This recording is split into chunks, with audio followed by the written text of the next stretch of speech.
Thanks for joining us on ntTV News at Noon. I'm Jack Springer. The Supreme Court judges are back on the bench today to hear about a case regarding a gun law in New York. This law requires citizens to have a special or unique danger to their life in order to get a license to carry outside of their home. This case is brought by an affiliate of the National Rifle Association. The case argues that the law makes it near impossible for citizens to obtain this license because the standard is too broad and is left to the discretion of the officer. A lower-level court has already ruled in New York's favor. And Denton joins a number of other North Texas communities looking to ease marijuana law enforcement. Denton City Council is considering a proposal that would decriminalize small amounts of marijuana. If approved, those with 2 ounces or less will not face charges. The proposed ordinance would also ban citations for marijuana residue and ban the use of city funding for testing THC levels. The council met Tuesday afternoon to discuss the proposal, but no action has been taken so far. And for the first time in over 2 decades, Denton will be hosting the annual Texas Downtown Conference. The conference aims to connect communities dedicated to downtown development from across the state.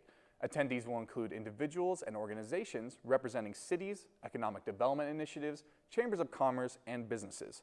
An opening reception will be held at the Sunago Bell from 5 to 6 p.m. on Wednesday evening, followed by multiple events including breakout sessions, tours of downtown projects, and keynote speakers. The executive director of the Denton Main Street Association, Christine Gassett, said we worked hard to put together a fun and educational downtown Denton experience for the attendees with our field session events.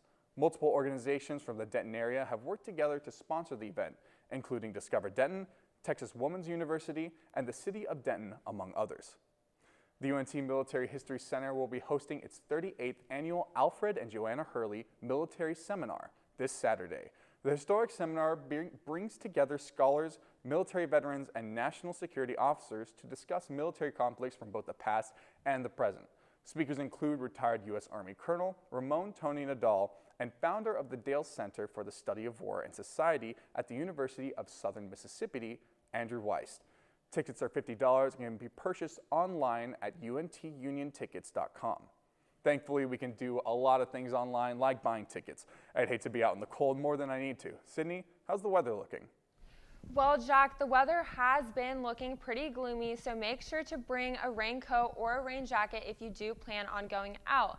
Let's go ahead and take a look at our current conditions in Denton. Right now we are sitting at 50 degrees. It does feel a little bit chillier at 44 with wind speeds of 8 miles per hour. Now let's go ahead and take a look at our current conditions for tonight. It will be around the same with temperatures at 51. It will feel a little bit chillier at 47 with the same wind speeds of 8 miles per hour. Now let's go ahead and take a look at tomorrow's forecast. It will be 52 degrees. It will feel a little bit warmer at 55 with very low wind speeds at 5 miles per hour. That is it for our first look. Make sure to stay with us for our full weather forecast later in the show. Back to you at the desk. Thanks, Sydney. Parents and students at a Wisconsin high school are raising concerns about racism. CNN's Bora explains the so-called George Floyd challenge. The post Monday night on a Racine Lutheran High School Snapchat group stunned some students and their parents. 2 students doing a so-called George Floyd challenge, one student kneeling on the other's neck. Like, are you kidding me? If you're in an open forum like that with all the students, that's a problem. This parent, who didn't want to be identified, said the post was especially insensitive given that last month students, parents, and activists publicly called out school leadership over what activists call racially charged T-shirts some students wore to school, and a swastika and the N-word were found in a bathroom. Open racism is just wrong. I mean, it really is. We thought we squashed this how many years ago? The principal emailed parents Tuesday to say he was aware of the new post and said the students pictured were disciplined but offered no detail. Somebody needs to try to get people to open their eyes that it's not right. I mean, it really isn't. You feel like the school's not doing enough? In my opinion, yeah. After last month's student action, the school did host an assembly, but student advocates say that only scratched the surface. This was just one of those symbolic one and done type events. Obviously, when you look at the depths of the hate and the words that are being used here, it goes much deeper. It needs a really, a truly comprehensive approach to solve this problem. Up next, a love triangle that ended in tragedy. And you may be able to grow chili peppers from your backyard, but now, can they be grown in space? Stay with us.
A love triangle has ended in a tragedy for a 19-year-old. CNN's Marissa Perlman has more.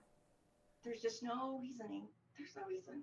Monica Beecham, Leilani Beecham's grandmother, is still trying to wrap her mind around how her granddaughter's life was taken. I mean, it's just beyond the pale of what I expect from humanity. What Leilani deserved. She did not deserve for her life to end this way. Leilani, seen here posing with her father Steve, was known as feisty and smart as a whip. She had a lot of people that loved her, just a big fun family. 21-year-old Jessica Quintanilla from Pittsburgh facing a judge for the first time, charged with shooting and killing Leilani inside the home of a Travis airman, 20-year-old Juan Parra Peralta. The district attorney says it's believed he and Quintanilla were in a romantic relationship at the time of the murder. It looks like it could be a love triangle situation. The airman and the suspected shooter's brother, 27-year-old Marco Quintanilla, are now both facing accessory to murder charges. Fairfield police say Leilani, originally from Carmel, was last seen early Saturday morning leaving a Halloween party in Sacramento. She left with 2 active duty Air Force members and ended up at Parra Peralta's home. Police say her body was found abandoned in Monterey County yesterday. Her family says she knew the airman before the party and had even been to his Fairfield home before. She didn't leave a party with people she didn't know. But Leilani never made it home. Her family now left to pick up the pieces of what they call a senseless killing. It's just unimaginable what happened. I know the weather hasn't been the best the past day or so, but I'm hoping it'll warm up a little bit for the upcoming weekend. Sydney, what can we expect for the rest of the week?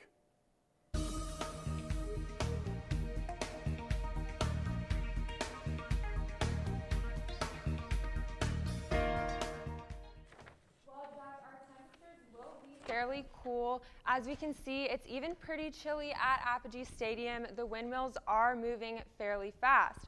But let's go ahead and take a look at our full weather forecast. We can see that our current conditions across North Texas are fairly similar. We have temperatures ranging from the low 50s and the high 40s, with Graham being at 49, Fort Worth being at 51, and Dallas being at 50. Now let's go ahead and take a look at our current conditions across the state. We have temperatures all over the place. We have Houston at 73, we have El Paso at 64, and in Amarillo and Oklahoma City, it is in the mid 40s. Now let's go ahead and take a look at our full weather forecast. On today and Thursday, it will be pretty gloomy. However, once Friday hits, our sun will be shining bright again. But we will be seeing our chilliest temperature on Friday with a low at 38 degrees. Once the next week begins, prepare to still bring your jacket or sweater because we will be seeing low temperatures. That is it for our full weather forecast. Back to you at the desk. Thanks, Sydney. Well, it's not just the season of food and festivities, it's also Chinook salmon season, and these salmon are getting some much needed help.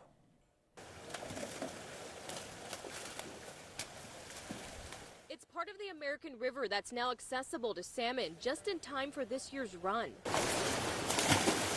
Now salmon have a little bit more room to do what comes naturally. But why does this matter? Chuck Bonham, director of the Department of Fish and Wildlife, says it promotes spawning. Gives them a little bit more natural area in the American River to lay birth to the new eggs and start the cycle of life again. The lack of rain and snow has threatened the survival of salmon, impacting the fishing industry.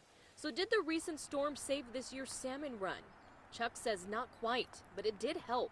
Now, we love that rain we just got, but we're going to need a whole heck of a lot more. But it is giving salmon a break. The cool rain is helping lower water temperatures and boost low flows. John McManus is the president of the Golden State Salmon Association. Our hope is that fish that return to the hatcheries will actually have a successful spawn. The hatcheries are able to keep the water a little bit cooler. And on the other hand, we still will have salmon coming in out of the ocean. To help this season, the hatchery is planning to raise 500,000 additional baby fall run Chinook. Bill Templin says anything that helps salmon spawning and survival is needed. These fish could spawn naturally upstream as well. So this is great. Everybody loves to see salmon in the wild.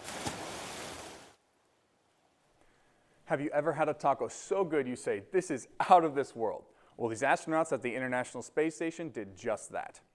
Astronauts at the ISS recently enjoyed some tacos while hanging out in space. They even topped the tacos with chili peppers that they had planted on board back in July. They planted these peppers as a part of a plant investigation and finally got to reap what they had sowed. NASA has said that this successful experiment could lead way for more plants grown in space in the future.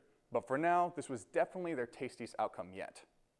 Well, pretty soon you may see some other products that were created in space. Blue Origin and Sierra Space are teaming up to build the first commercial space station, Ocean Reef. The 830 cubic meter space station will be home for any customer willing to buy a spot on board. It will have the capability to house research facilities and commercial facilities. They've described Ocean Reef as a mixed-use business park.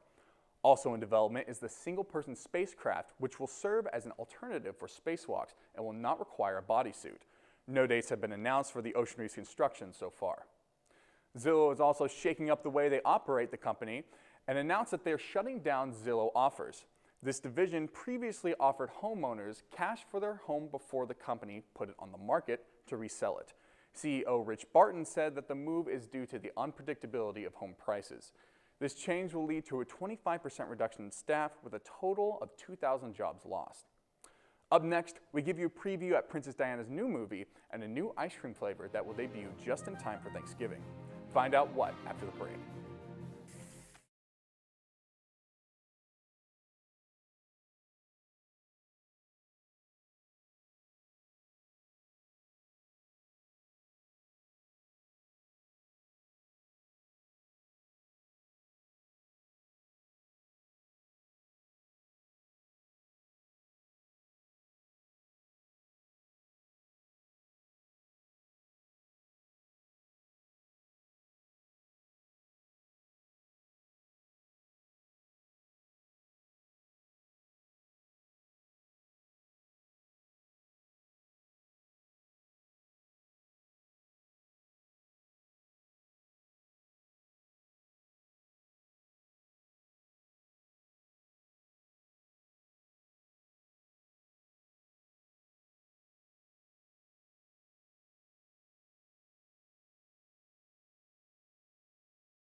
There's been some buzz around Kristen Stewart's portrayal of Princess Diana in her new movie, Spencer. David Daniel has more. Mummy! Family are all gathered in the drawing room. They are waiting. 3 days. That's it. Spencer takes place on a pivotal Christmas weekend at the Queen's Sandringham estate. In this house, there is no future. Past and the present are the same thing. Diana, they can't change. You have to change. Kristen Stewart learned all she could about Princess Diana before plunging into the role. Yeah, I became so protective of her. I grew to really love her. The film imagines Diana's struggles to either fit in or break away. There's no hope for me. Not with them. You never know if something's going to be successful or if it's going to be fruitful. In this case, I've never had a better time kind of jumping into the unknown. Director Pablo Larraín was drawn to the mysteries of Diana's life and legacy. After making the movie, I don't think I personally found any answers. That's what's so interesting. The more you know, the more you research, and even after making the film, the less that I have a conclusion. They know everything. They don't. To really share your inner life with other people is kind of a gift that is rarely given or easy to give, and kind of only shared with your most intimate, partners, family members, friends. I wish she had more of those. In Hollywood, I'm David Daniel. I'm looking for a place to wind down later with some good food, maybe grab a drink. Sydney, would you have a suggestion?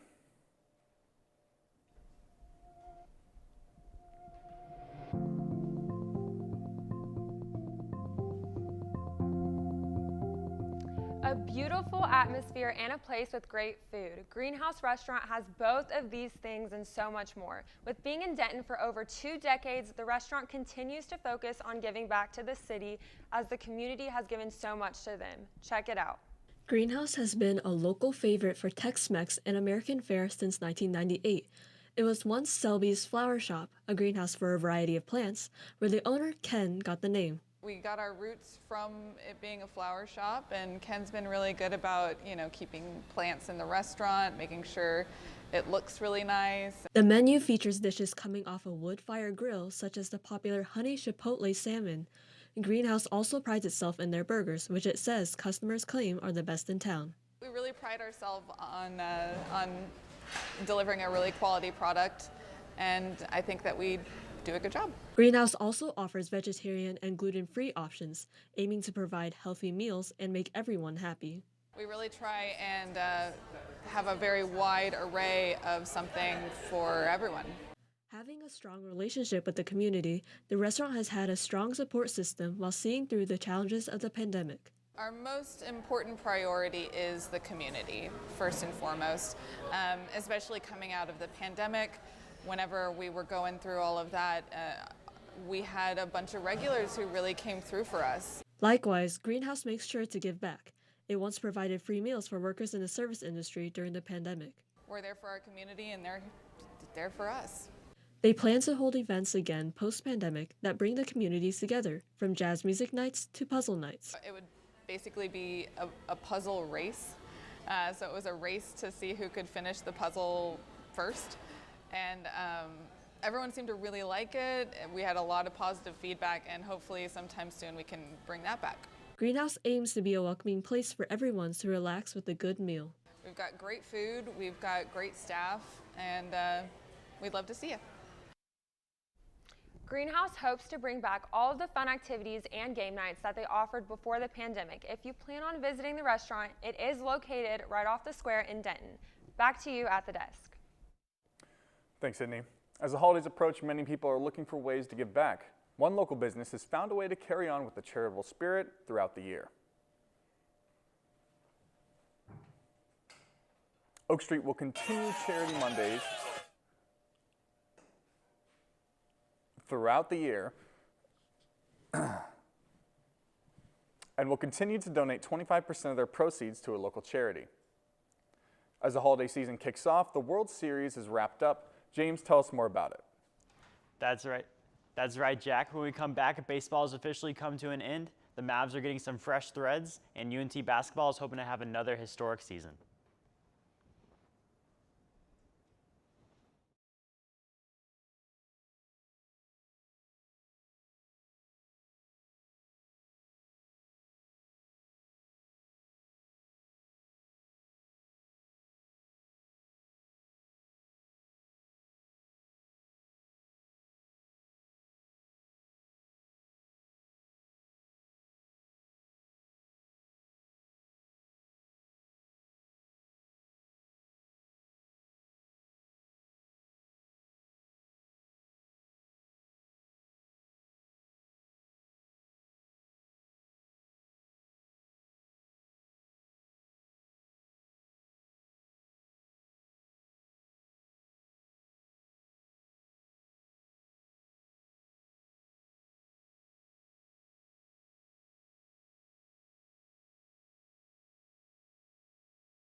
Had to rock the Navy in red today because the World Series is officially over. Last night, the Atlanta Braves took down the Houston Astros in Game 6, pitching a 7-0 shutout.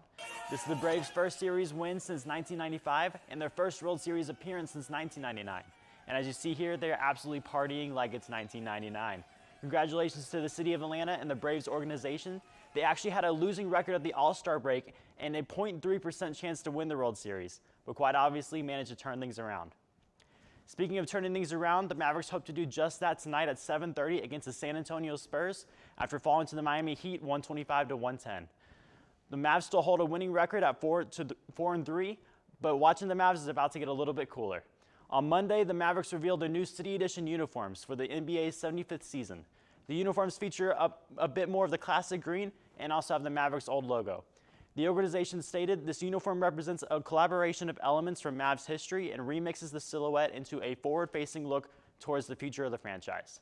The Mavs will officially debut the jerseys on Saturday at the American Airlines Center against the Boston Celtics.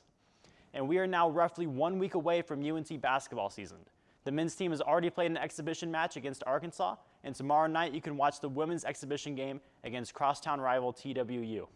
The game takes place at 6:30 in the Super Pit, and both teams hope to build off their success last year. Of course, the men's team made the March Madness tournament after beating Purdue in the round of 64 last year. That's all I have for sports. Back to you at the desk. Thanks, James.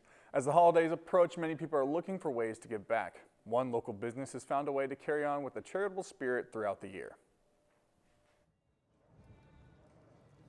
Yes, my name is John Williams, and I own Eastside, Denton, Miss Angeline's, and Oak Street Draft House.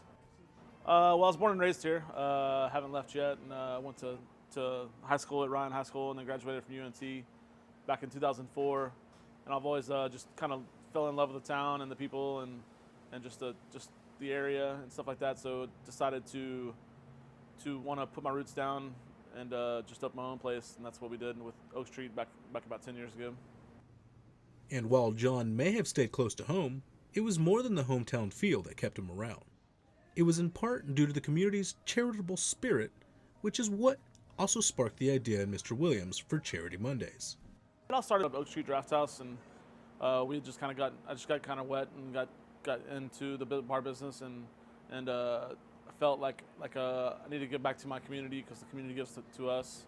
That's kind of one of the reasons I fell in love with this town, is just the great people in this town that not only myself, but there's tons and tons and tons of other people that open their pocketbook, give back, help people when they need, just what it should be like. And if you want to find ways to take part, there are plenty more opportunities to do just that. We got a few coming up, so just come on out, have a good time, have a drink, and help give back. Oak Street will continue Charity Mondays throughout the year and will continue to donate 25% of their proceeds to a local charity. Now, ice cream is not something you would traditionally think of when it comes to Thanksgiving, but at Salt and Straw, they're looking to change that. That's right, the ice cream company is offering Thanksgiving-flavored ice creams this year. And not just your typical pumpkin or pecan pie, you can have a whole feast in ice cream form. You could have caramelized turkey, cranberry sauce, and even sweet potato pie in the form of a cold treat. And of course, Salt and Straw has us covered for dessert. They're offering candied walnut cheesecake and pumpkin and ginger snap pie ice cream. If this sounds like something you just have to try, but don't live near Salt and Straw locations, don't worry. The company will ship 5 flavors right to your front door with their Friendsgiving series. I'm Jack Springer. It's been awesome tonight, or this evening at ntTV News at Noon. Join us tonight for ntTV News at Night.